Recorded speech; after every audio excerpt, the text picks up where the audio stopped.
Oke, halo teman-teman, kita ketemu lagi dalam episode ke-12. Pada episode ke-12 ini kita membicarakan salah satu dari penyakit autoimun yang disebut GRAVE. Ya. Apa itu GRAVE? Maka kita sebaiknya mempelajari lebih lanjut.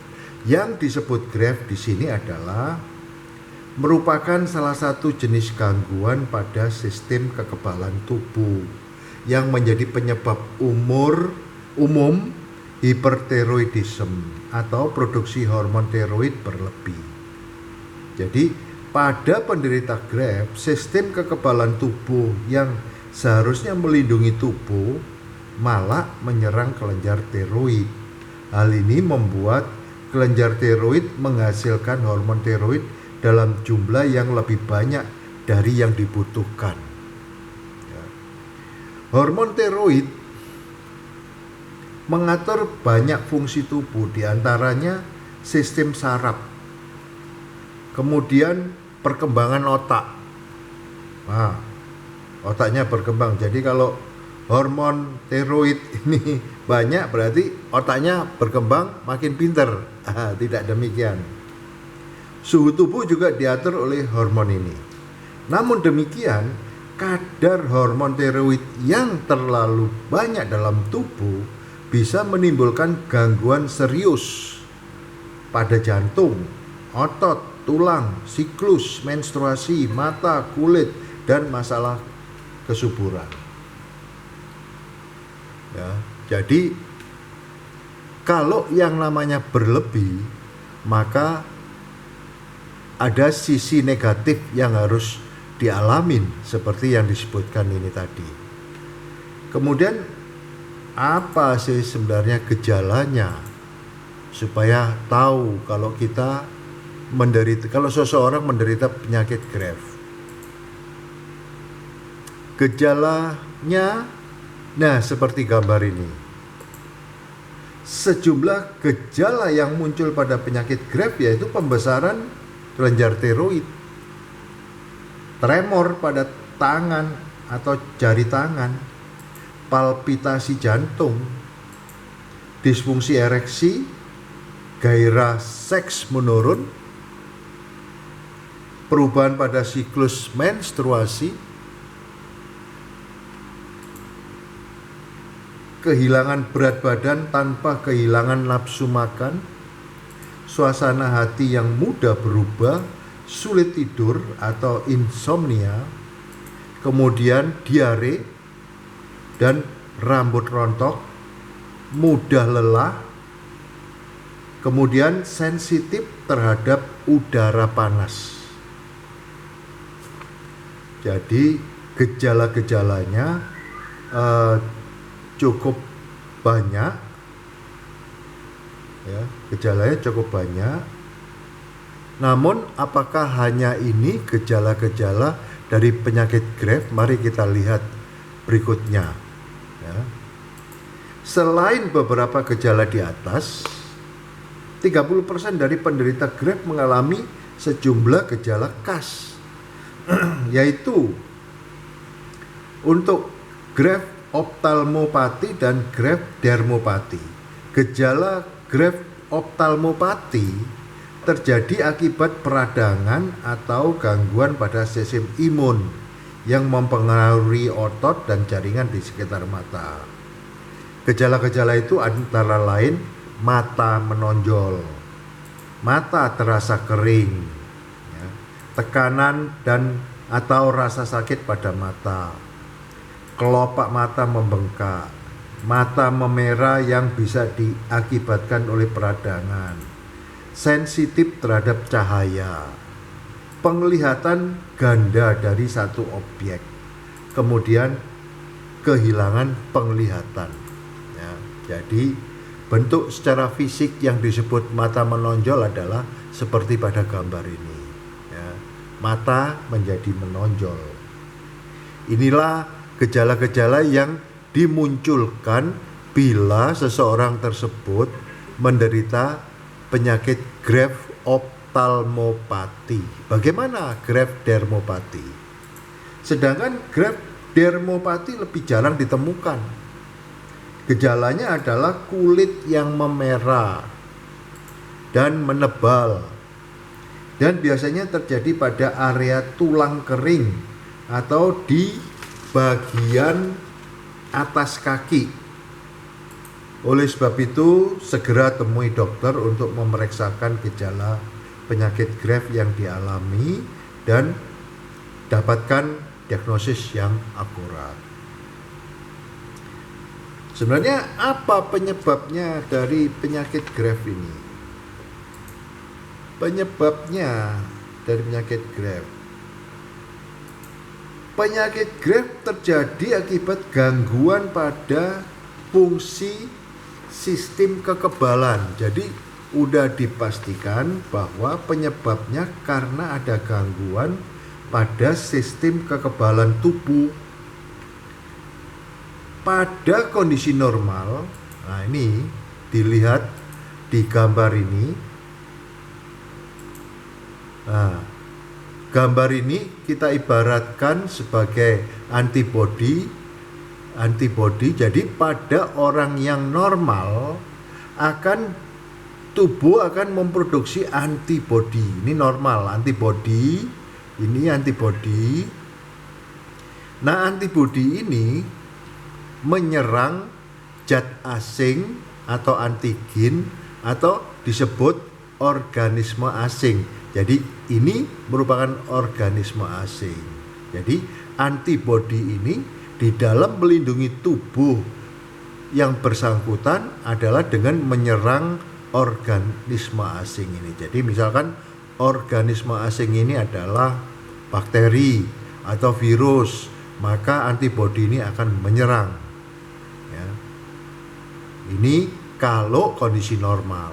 Nah, sekarang pada kondisi Graves tadi dikatakan bahwa Graves ini merupakan penyakit yang ada gangguan pada sistem kekebalan tubuh. Jadi gangguannya adalah tubuh tidak memproduksi antibodi, tetapi memproduksi antibodi TSI. TSI ini thyroid stimulating immunoglobulin. Jadi ini ibaratnya antibodi TSI. Kemudian di sini diakibatkan adalah sel tubuh sendiri, yaitu yang ditarget oleh penyakit Graves ini adalah kelenjar tiroid. Jadi penyakit Graves ini dia menyerang sel dari kelenjar tiroid itu sendiri. Ya, ini.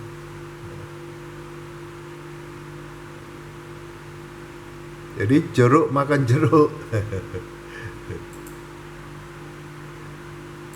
Apa saja faktor resiko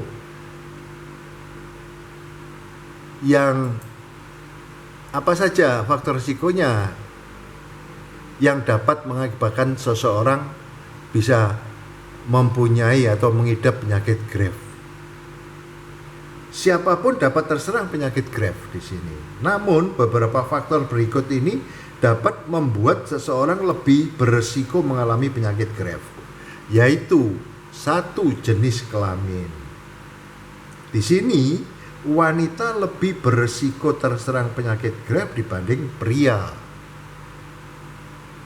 Apa sebabnya?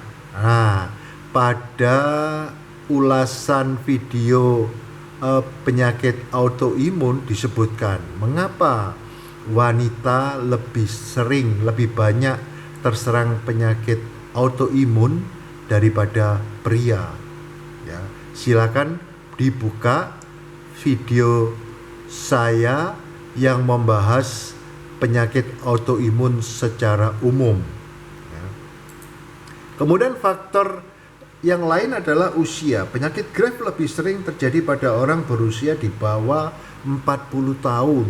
Jadi untuk yang berusia di bawah 40 tahun kemungkinan mendapatkan penyakit Graves adalah lebih besar. Lebih-lebih dia membawa genetik dari orang tuanya. Nah, dan di sini genetik juga merupakan faktor risiko. Riwayat penyakit Graves dalam keluarga dapat menyebabkan anggota keluarga tersebut menjadi lebih rentan terserang penyakit Graves, ya. Jadi diturunkan penyakit Graves ini. Yang berikutnya adalah menderita penyakit autoimun lain. Memiliki penyakit autoimun lain seperti diabetes tipe 1 atau rheumatoid arthritis juga beresiko menimbulkan penyakit Graves pada orang tersebut. Jadi ada kemungkinan satu orang bisa mengidap dua macam penyakit autoimun, misalkan Graves dan diabetes tipe 1 atau Graves dengan rheumatoid arthritis dan sebagainya. Kemudian stres secara emosional atau fisik, sakit atau peristiwa yang menyebabkan stres dapat turut memicu penyakit Graves pada orang dengan gen yang rentan terhadap penyakit ini.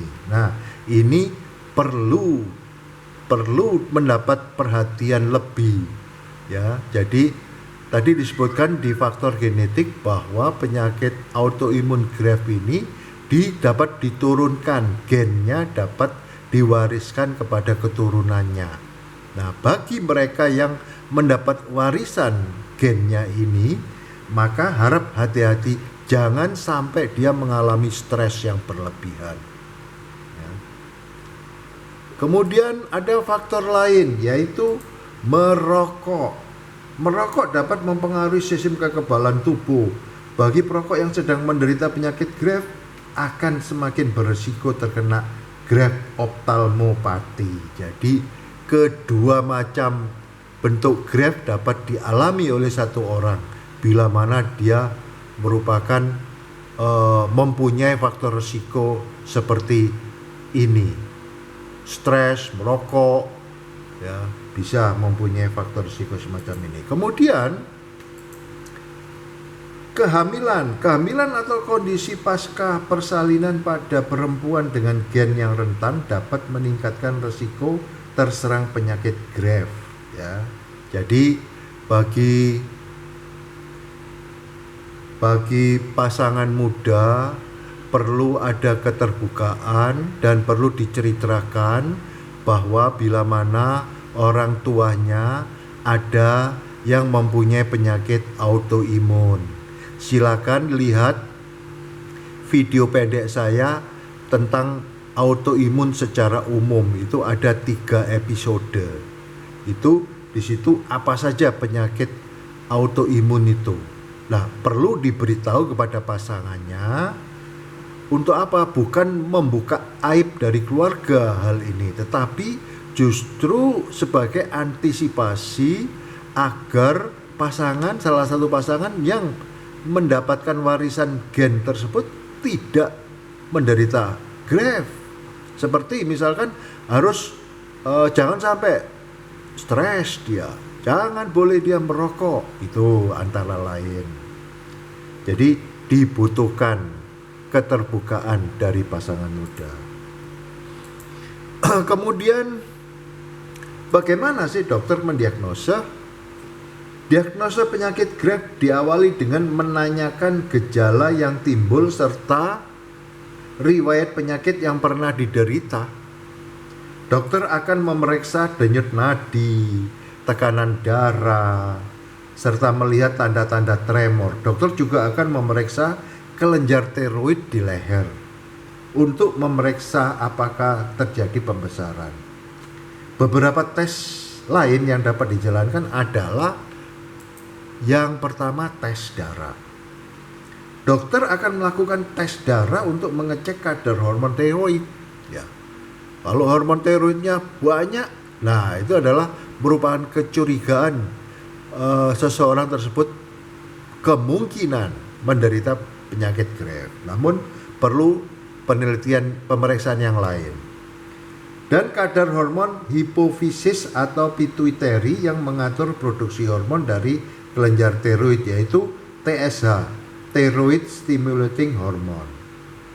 Penderita GRAVE memiliki level TSH yang lebih rendah dari batas normal serta level hormon tiroid yang lebih tinggi. Jadi hormon tiroidnya tinggi tadi, misalkan hormon tiroid tinggi, kemudian hormon TSH-nya rendah sekali di bawah normal, maka kecurigaan untuk mengarah ke penyakit GRAVE lebih besar. Tes apalagi? Misalkan tes tentang serapan yodium radioaktif. Yodium diperlukan oleh tubuh dalam membuat hormon tiroid. Sehingga dalam pemeriksaan ini akan menggunakan bantuan zat yodium radioaktif dan melihat kadarnya di kelenjar tiroid melalui kamera khusus. Dokter akan memberi sedikit yodium radioaktif dan mengukur kadarnya di kelenjar tiroid. Pemeriksaan ini akan membantu dokter menentukan apakah hipertiroidisme disebabkan oleh penyakit GRAVE atau oleh penyakit lain. Tes yang lain yaitu pencitraan. Tes pencitraan dilakukan untuk melihat pembesaran pada kelenjar tiroid. USG dapat menjadi pilihan bagi pasien yang tengah hamil. Bila diperlukan, dokter akan menjalankan tes pencitraan lain seperti CT scan dan atau MRI. Nah, ini adalah merupakan alat MRI. Ya. Ini.